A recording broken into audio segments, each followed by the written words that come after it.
दर्शन का जो सबसे बुनियादी प्रश्न है, यानी कि अंतिम सत्य क्या है, what is the ultimate reality, ये सवाल क्या है, ये सवाल कहाँ से आया, इस सवाल का जवाब ढूंढने के लिए रास्ते कौन कौन से थे, कौन किस रास्ते पर चला, क्या जवाब ढूंढ के लाया, और क्या आज उन जवाबों की कोई अहमियत हमारे सामने बची है, अगर बची है तो कितनी बची है, ये सब समझेंगे। और फिर वहां से आपकी जिज्ञासाएं थोड़ी सी और बेहतर हो पाएंगी। तब हम तो मैं एक शब्द लिखता हूं, अल्टीमेट ट्रुथ, अंतिम सत्य क्या है। या देखिए, दर्शन में सत्य और सत्ता ये भी दो अलग चीजें होती हैं। जब मैं कह रहा हूं कि ट्रुथ एक चीज है, तो ट्रुथ जरूरी नहीं है कि वही हो जिसको हम अल्टीमेट एग्जिस्टेंस कहें। और मैं आज जिस पर बात करना चाह रहा हूं वो अल्टीमेट एग्जिस्टेंस की बात है। यानी दरअसल वो कौन सी चीज है जिससे सब कुछ बना है, ये सारी दुनिया कैसे बनी, किसने बनाई, किस प्रोसेस से बनी। और जब दर्शन की बारीकियों में जाते हैं तो सत्य और सत्ता, ट्रुथ और एग्जिस्टेंस, ये भी अलग शब्द हो जाते हैं। जो पहला सेशन था मैंने बताया था कि फिलॉसफी के 3 बेसिक ब्रांचेस, जिनमें से एक मेटाफिजिक्स है, एक एपिस्टेमोलॉजी है, एक जिसको हम एक्सियोलॉजी कहते हैं। लेकिन फिलॉसफी की जो मूल ब्रांच, जिसका इंटरेस्ट हम सबके मन में होता है, उस मूल ब्रांच का नाम मेटाफिजिक्स ही है। और मेटाफिजिक्स का मतलब क्या है, इस ब्रह्मांड के संबंध में अंतिम प्रश्नों के जवाब देना। हिंदी में इसको हम तत्व मीमांसा कहते हैं, मेटाफिजिक्स को। मेटाफिजिक्स को ही मोटे तौर पर एक और नाम से भी जानते हैं, जिसको बोलते हैं ओंटोलॉजी। तो कहीं आप ओंटोलॉजी शब्द पढ़ें तो इसका मतलब आपके स्तर पर यही है कि दोनों एक ही बातें हैं, एक ही शब्द को दो तरीके से कहने का रिवाज है दर्शन में। मेटाफिजिक्स के 3 मूल प्रश्न मैंने आपको बताए थे, जिनमें से एक प्रश्न है इस संसार के बारे में, इस कॉस्मोस के बारे में, ये ब्रह्मांड, ये जगत, ये संसार कैसे बना, किसने बनाया, क्यों बनाया, ये सारे सवाल। दूसरा सवाल जो आपको ज्यादा इंटरेस्ट क्रिएट करेगा वो है आत्मा के बारे में, सोल, कॉन्शियसनेस बेसिकली। और तीसरा सवाल है ईश्वर के बारे में, जिसको बोलते हैं गॉड। कॉस्मोस से जुड़े प्रश्नों को कॉस्मोलॉजी बोल देते हैं, सृष्टि मीमांसा। जो आत्मा से जुड़े प्रश्न हैं उनको साइकोलॉजी बोलते हैं दर्शन में, मनोविज्ञान। और जो ईश्वर से जुड़े प्रश्न हैं उनको थियोलॉजी या ईश्वर मीमांसा कह देते हैं। इन पर तो हम बाद में बात करेंगे। आज इन तीनों को एकदम लेके बेसिक लेवल पर इसका जो फंडामेंटल क्वेश्चन है उस पर बात करेंगे। आपके चेहरे से ऐसा लग रहा है कि आज आपको अंतिम रहस्य समझ में आने वाले हैं। कुछ समझ में नहीं आने वाले, मैं आपको पहले भी स्पष्ट कर रहा हूँ, ये मदारी वाला मामला नहीं है, ना बाबाओं वाला मामला है। हम झूठ नहीं बोलेंगे, हम सिर्फ ये बताएंगे कि लोगों ने क्या क्या सोचा। और सच ये है कि अंतिम सत्य किसी को नहीं पता है। सबके अपने अपने रास्ते हैं, अफवाहें हैं, अपनी अपनी राय है, ओपिनियंस हैं। हमें तो बस ये पता होना चाहिए कि ओपिनियंस क्या क्या हैं। और हमें सब पता होगा तो कोई हमें गलत नहीं बता पाएगा, हम उससे सवाल पूछ पाएंगे। पढ़ाई का असली उद्देश्य पता है क्या, कि आप किसी से भी अच्छे सवाल पूछ पाते हैं। उसके बाद कोई आपको 4 बातें बताए तो आप 2 सवाल पूछ के पोल खोल सकते हैं। असली उद्देश्य ये भी तो है कि हमें कोई ऐसे थोड़ा बहका देगा, पता होना चाहिए। तो शुरुआत इस बात से कि अंतिम सत्य क्या है, अंतिम सत्ता क्या है। अब देखिए, क्राइसिस क्या है, ये प्रश्न किसके मन में आया। आज की बात अगर मैं करूं तो आपने भूगोल स्कूल में पढ़ा होगा, ज्योग्राफी पढ़ी होगी, साइंस पढ़ी होगी। और जब कोई मुझसे कहता है ना कि मुझे बहुत कॉन्फिडेंस अपने ऊपर हो गया, जब कोई मुझे मिलता है बच्चा कि मैं ये कर दूंगा, मैं वो कर दूंगा, तो मैं उससे बोलता हूँ कि बेटा भूगोल का पहला अध्याय पढ़ लो एक बार। और ज्योग्राफी का चैप्टर 1 पढ़ने के बाद कॉन्फिडेंस कम हो जाता है। कम होना भी चाहिए, जरूरत से ज्यादा कॉन्फिडेंस ठीक भी तो नहीं है ना। और उस अध्याय को पढ़ के क्या पता लगता है, पता लगता है कि इस ब्रह्मांड में असंख्य आकाशगंगाएं हैं, गैलेक्सीज हैं। उन असंख्य गैलेक्सीज में से एक गैलेक्सी जिसका नाम मिल्की वे है, वो हमारी गैलेक्सी है। उस एक गैलेक्सी में असंख्य तारे हैं, स्टार्स हैं बहुत सारे। उन तारों में से एक छोटा तारा जिसका नाम सूर्य है, सन है, वो हमारा पड़ोसी है।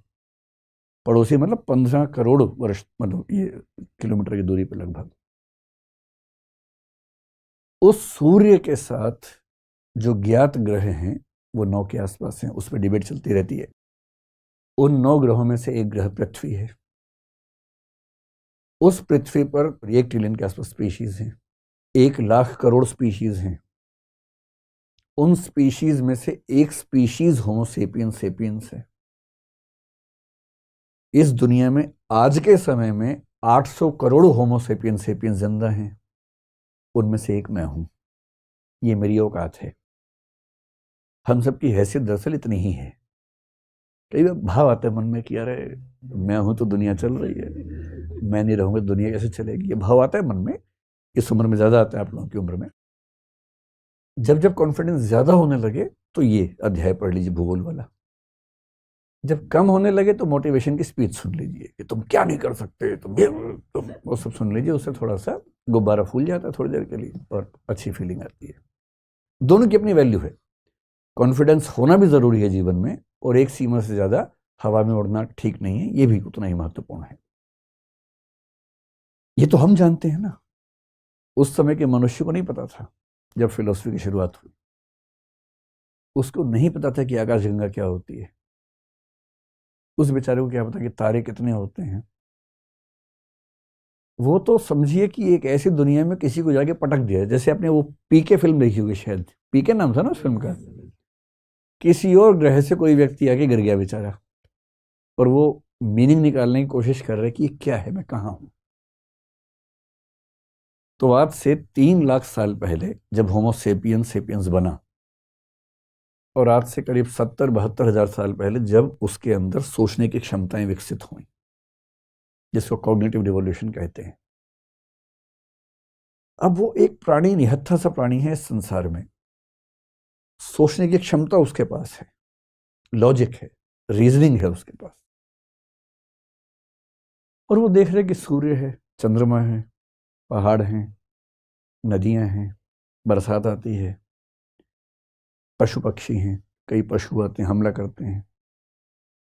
धीरे धीरे बनता हुआ समाज है, धीरे धीरे भाषा बनाने के प्रयास चल रहे हैं। पहली बार राज्य बनाने का प्रयास चल रहा है जिसमें एक व्यक्ति शासन करेगा। इस पूरे स्ट्रक्चर को, इस पूरे संसार को समझने की कोशिश ये व्यक्ति कर रहा है। ये साइंटिस्ट नहीं है, क्योंकि साइंस का कंसेप्ट ही नहीं है। ये धार्मिक व्यक्ति भी नहीं, क्योंकि उस समय धर्म भी नहीं आया है।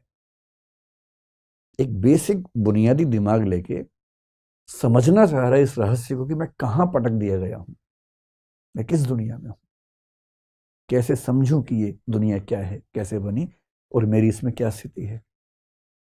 मेरे आसपास जो लोग मर रहे हैं, क्या वो खत्म ही हो गए? हम आए कहां से थे, जाएंगे कहां, कुछ नहीं पता है। अब ऐसे में लोग क्या करेंगे, सोचेंगे, जिज्ञासा से भर जाते हैं। जिज्ञासा से भरे हुए इस व्यक्ति के पास इनपुट बहुत कम है।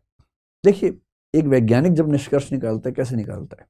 उसके पास लॉजिक है, रीजनिंग है, प्रोसेसिंग है, लेकिन इनपुट भी तो है बहुत सारा। रिसर्च करता है, एक्सपेरिमेंट्स करता है, उन एक्सपेरिमेंट्स के रिजल्ट्स के बेस पर उनकी प्रोसेसिंग करके सही फैसले निकालता है, सही निष्कर्ष निकालता है। इसलिए फिलॉसफी में कहते हैं कि जो चिंतक है वो 2 तरह का हो सकता है, या तो होगा मधुमक्खी जैसा, या होगा मकड़ी जैसा। और ये मधुमक्खी और मकड़ी का जो मामला है, स्पाइडर जो है, मकड़ी, और मधुमक्खी को आप हनी भी अगर कहें, ये 2 कंसेप्ट्स क्यों आते हैं फिलॉसफी में या साइंस में भी आते हैं? एक अच्छा वैज्ञानिक होता है मधुमक्खी जैसा, इसलिए वैज्ञानिकों का आदर्श है मधुमक्खी होना। काटने के लिए नहीं, मतलब मधुमक्खी होने का दूसरा मतलब है यहां पर। मधुमक्खी कैसे काम करती है? वो इस फूल पे जाके, इस पे जाके, इस पे जाके, इन सब फूल पे जाके उन सब से पराग कण लेके आती है, और फिर उन सब की प्रोसेसिंग खुद करती है, और प्रोसेसिंग करने के बाद क्या बना लेती है? हनी बना लेती है, शहद बना लेती है। यानी वो प्रोसेसिंग खुद करेगी, लेकिन प्रोसेसिंग जिस चीज पे करेगी वो इनपुट्स बाहर से लेके आएगी, यहां से लाएगी, यहां से लाएगी, यहां से लाएगी, रियल इनपुट्स होंगे, और इन इनपुट्स की प्रोसेसिंग अपनी उन क्षमताओं से, जो क्षमताएं ईश्वर ने, प्रकृति ने उसको दी हैं, उनसे प्रोसेसिंग करेगी, और तब जो निचोड़ निकलेगा उसको हम शहद कहते हैं। ज्ञान की दुनिया में इसको आप निष्कर्ष मान लीजिए, जजमेंट मान लीजिए। पर मधुमक्खी बन सके इसके लिए इनपुट बाहर से मिलना जरूरी है। अगर इनपुट ही ना हो तब क्या करें, या कम हो तब क्या करें? तो मकड़ी बनना पड़ता है। और मकड़ी की खास बात यह है कि मकड़ी जो जाला बनाती है, उस जाला बनाने में प्रोसेसिंग भी वो करती है, और उस जाला बनाने का जो कच्चा माल है वो भी अपने अंदर से ही निकालती है। यानी कॉजेशन की दुनिया में, कारणता की दुनिया में, तकनीकी शब्द हैं, आप परेशान होंगे, बस ये समझें कि कच्चा माल निकालने से लेकर उसकी प्रोसेसिंग तक का सारा काम मकड़ी खुद ही करती है। फिलोसफी में इसको बोलते हैं कि वो मटेरियल कॉज भी खुद है, उपादान कारण भी खुद है, और एफिशिएंट कॉज यानी कि निमित्त कारण भी खुद ही है, दोनों खुद है।